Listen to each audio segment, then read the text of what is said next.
பிளாசி முதல் செங்கோட்டை வரை உரை ஓவியம்.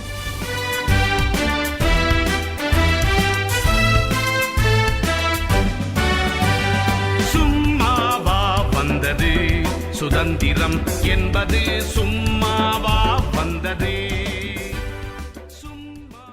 தாயே, இந்து கிறிஸ்தவ மதம் மோதல் என்பது ஒரு சமூக பிரச்சனையாக தோன்றுகிறது. திருநெல்வேலி பகுதியில் நடந்த அந்த மத கலவரத்துக்கும் சுதந்திர போராட்டத்துக்கும் என்ன தொடர்பு இருந்தது?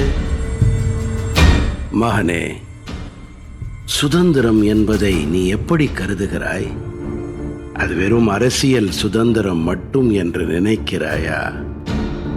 ஆங்கிலேயர்கள் அரசியல் ரீதியாக அடிமைப்படுத்தி ஆட்சி செய்தார்கள். அந்த ஆட்சி அதிகாரத்துக்கு எதிரான ஒரு போராட்டம் மட்டுமே என்று நீ நினைக்கிறாயா? அப்படி அல்ல.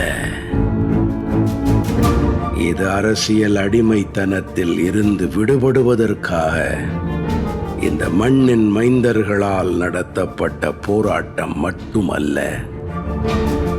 கலாச்சார அடிமைத்தனத்தில் இருந்தும், வழிபாட்டு உரிமைகள் பறிக்கப்படுவதில் இருந்தும், தங்கள் சடங்குகள் பாரம்பரிய பெருமைகள் சிதைக்கப்படுவதிலிருந்தும் கூட மக்கள் போராடினார்கள். நாட்டின் வடக்கிலும் கிழக்கிலும் பழங்குடி இனத்தவர்களின் போராட்ட கதைகளை சொன்னபோது ஒன்றை நீ கவனித்திருக்கலாம்.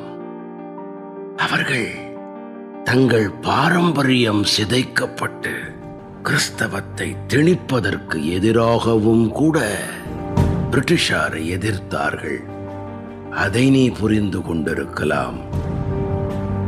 போர்களால் ஒருபுறம் நிலங்களை அபகரித்து மக்களை அடிமைப்படுத்தினார்கள் என்றால், மதத்தை மறுபுறம் பாதிரிகளை கொண்டு பரப்பி மக்களை தங்கள் விசுவாசிகள் ஆக்கிக் கொண்டார்கள். அப்படித்தான் ஆங்கிலேயர்கள் மதத்தை முன்னிறுத்தி சமய மாற்றங்கள் மூலம் சாதி ரீதியிலான பிரிவினைகளுக்கு தூபம் போட்டு திருநெல்வேலி பகுதி மக்களிடம் பிரிவினையையும் பிளவுகளையும் ஏற்படுத்தி இருந்தார்கள். மக்களிடையே அவரவர் வழிபாட்டு முறைகளில் ஏற்பட்ட பிரச்சனைகளை விட வேற்று மதத்தினரின் சடலங்களை குறிப்பிட்ட தெருக்களின் வழியே தூக்கிச் செல்வதால் ஏற்படும் பிரச்சனைகளை பெரிதுபடுத்தினார்கள். இப்படி ஒரு பிரச்சனைக்கு திருநெல்வேலி மாவட்ட ஆட்சியரின் புதிய உத்தரவே காரணமாக இருந்தது. 1857 முதல் சுதந்திர போராட்டத்தின் எழுச்சி கனல் நாடெங்கும் வீசிய போது நெல்லையிலும் அதன் தாக்கம் வீரியமாக இருந்தது. ஆனால் அது ஒரு மத பிரச்சனையை முன்னிறுத்தி ஒரு கலகமாக வெடித்தது. 1858 டிசம்பர் 22ஆம் தேதி ஏற்பட்ட ஒரு கலவரம் அப்படி ஒரு பின்னணியில் ஏற்பட்டதுதான்.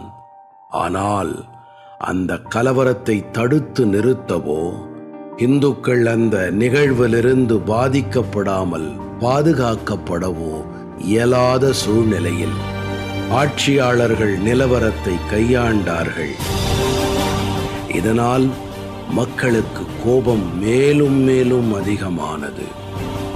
ஆங்கிலேய ஆட்சியாளர்களின் துணையுடன் கிறிஸ்தவர்கள் நடத்திய அந்த கலவரத்தில் முதல் நாள் சங்கரலிங்கம், ராமப்பிள்ளை, புன்னவனம் பிள்ளை, சுப்பிரமணிய பிள்ளை, மனக்காவல பெருமாள், காதர் ஹுசேன் என 6 பேரும், மறுநாள் படுகாயம் அடைந்திருந்த நல்ல கண்ணு பிள்ளை, நாராயண பிள்ளை, சுவாமிநாதன், அறச்செழியம் பிள்ளை என 4 பேரும் உயிரிழந்தார்கள்.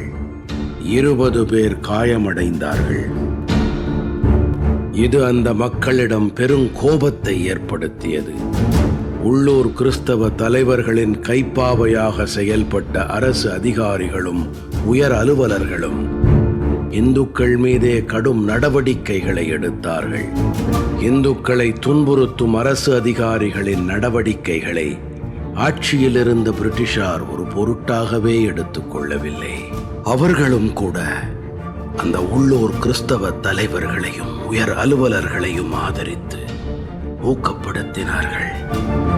ஆட்சியாளர்களின் இந்த பாரபட்சமான போக்கு சமுதாயத்தில் அதிகார ரீதியாக ஒடுக்கப்பட்டிருந்த இந்துக்களிடையே பெரும் கொந்தளிப்பை ஏற்படுத்தியது.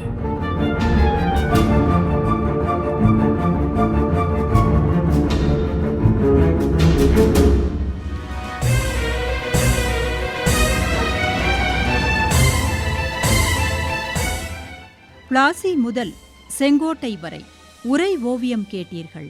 போரிலே இறங்கிவிட்டால் இன்னல் சூழும் தெரியும். பெற்ற தாய் பசித்திருப்பாள், பிள்ளைக்கது புரியும். அன்னையர்க்கு அன்னையார பாரதியின் துயர் துடைக்க அன்னை தானை அழித்துக் கொண்டோர் எத்தனையோ எத்தனை. படைப்பு சென்னை வானொலி நிலையம்.